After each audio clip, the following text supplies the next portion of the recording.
Hello, you miraculous Maradonian midfielders.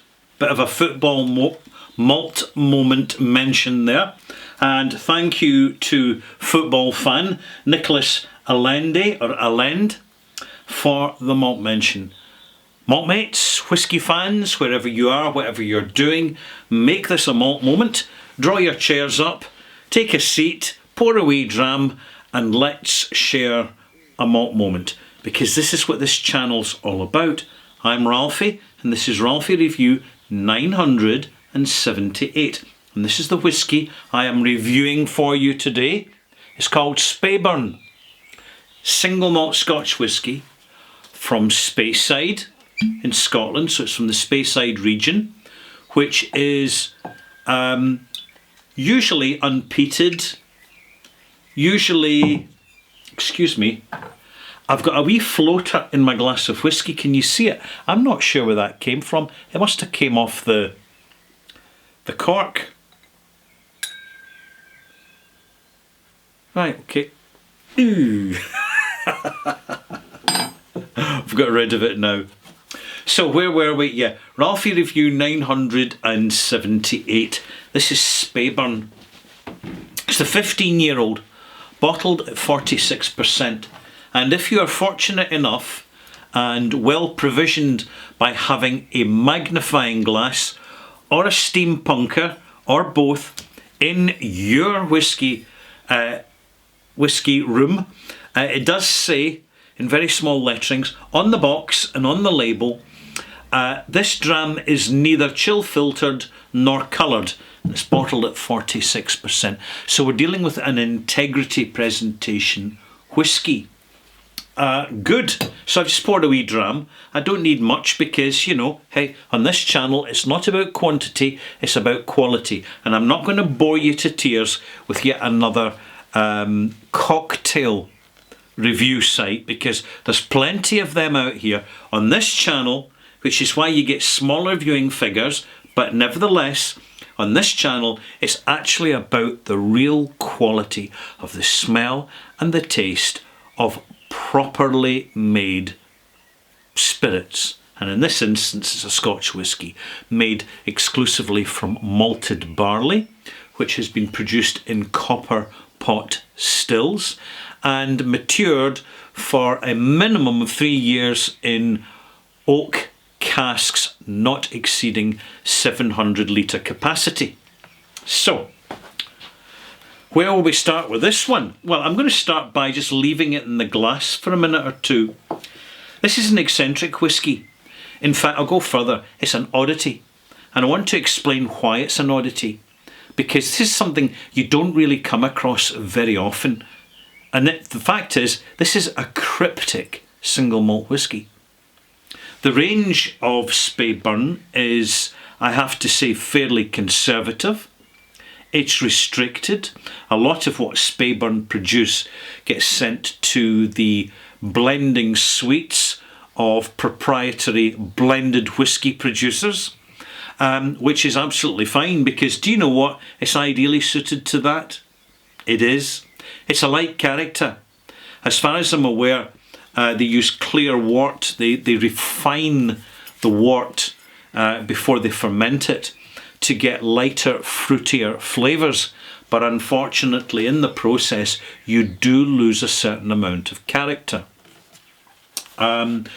You will see this out and about. It's kind of readily available because the owner of this distillery is one of the middle-sized whisky businesses called Inverhouse, who also own Anok, the consistently excellent Anok single malt brand, and the generally pretty good and reliable brand of Old Pulteney in the town of Wick, an East Coast Highland whisky, that one. When you see this in the shelves, you may see it as either the 10-year-old or the non-age stated, what's it called, Braden Orach. Yeah. And they're very reasonably priced, because I have to say, as a young whisky, it's a pretty light experience. And if you're really in for the flavour chase, well, and I don't mean to be unkind here, but Speyburn a bit of a non-event. It's when it gets older that it starts to...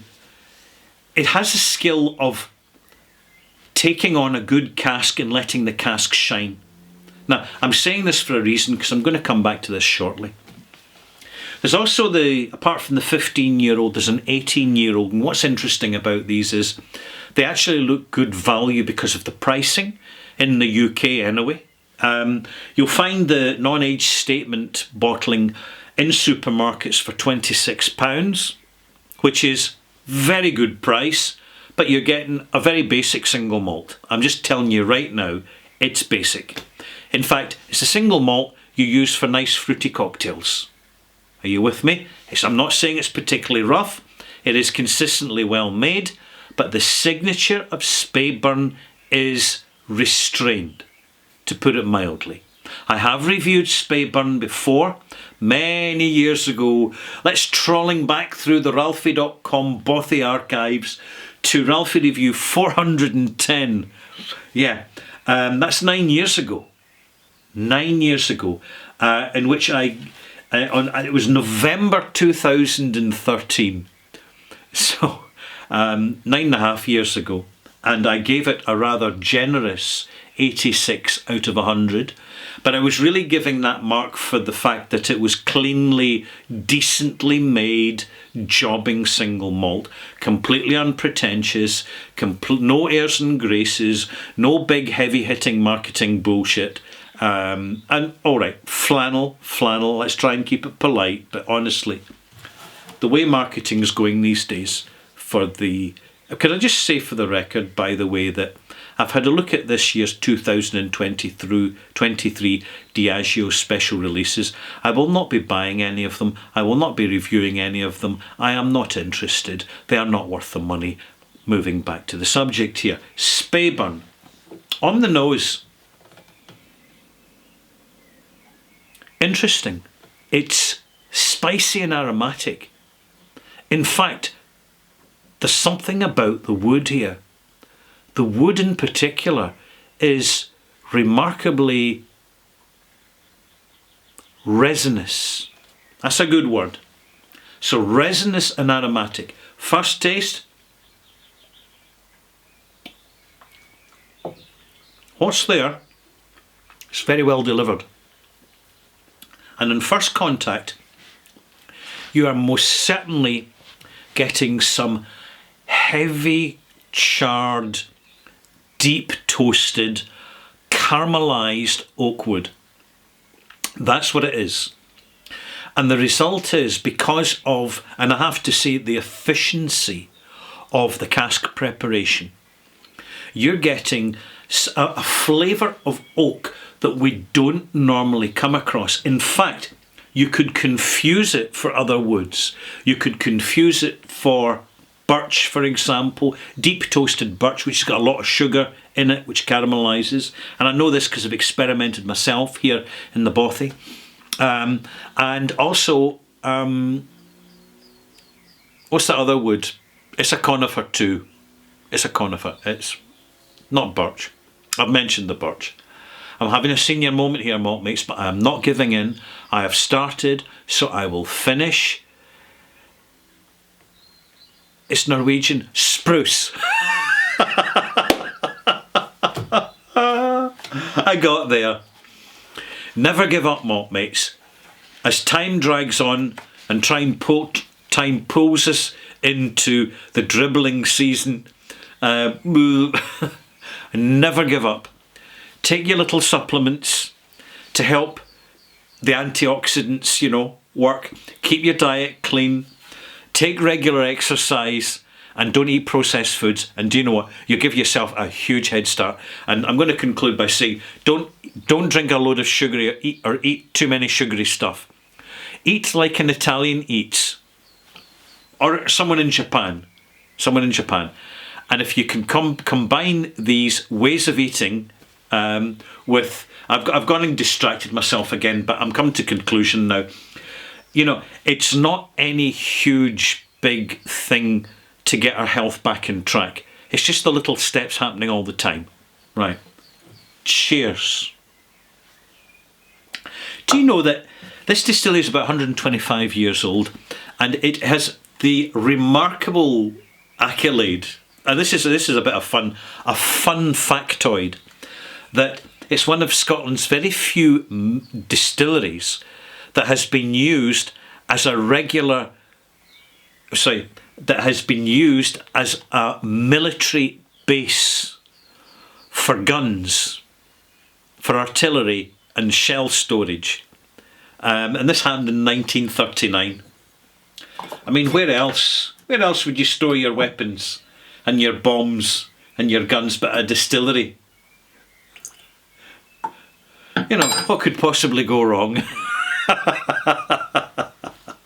I've added a drop of water, but I'm telling you, not much. 2.5, 3 millilitres.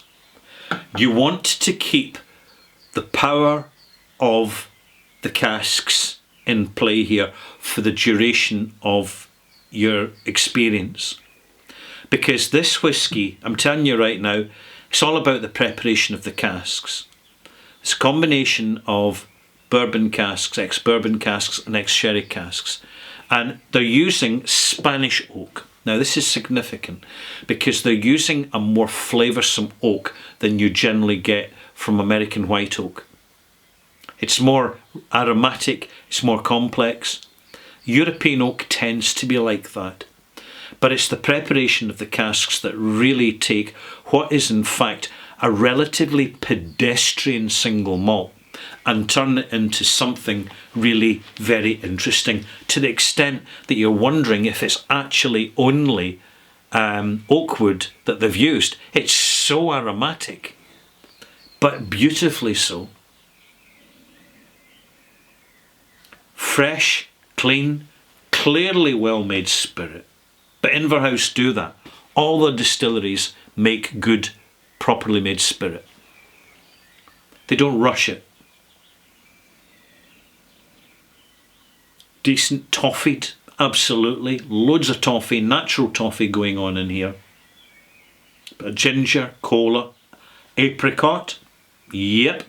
The apricot and peach stone notes are usually a sign of heavy toasted oak, which means you've got a char on the surface, but underneath, behind that char, which is more or less flavour neutral in its interaction with the spirit, you have very much caramelised the oils, the chemicals, with the natural chemicals within the wood are very caramelised, and we're getting this.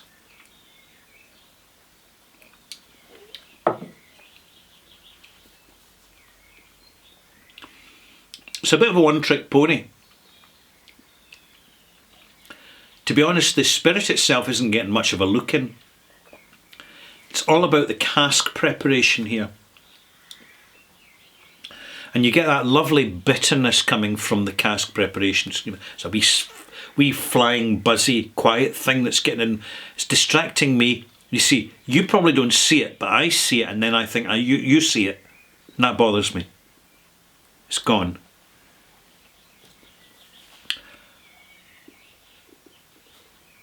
Resinous. Don't add too much water. You want to keep the richness of that oak influence. It's dominating it. But the whole thing is wonderfully successful. I hope they can keep it up.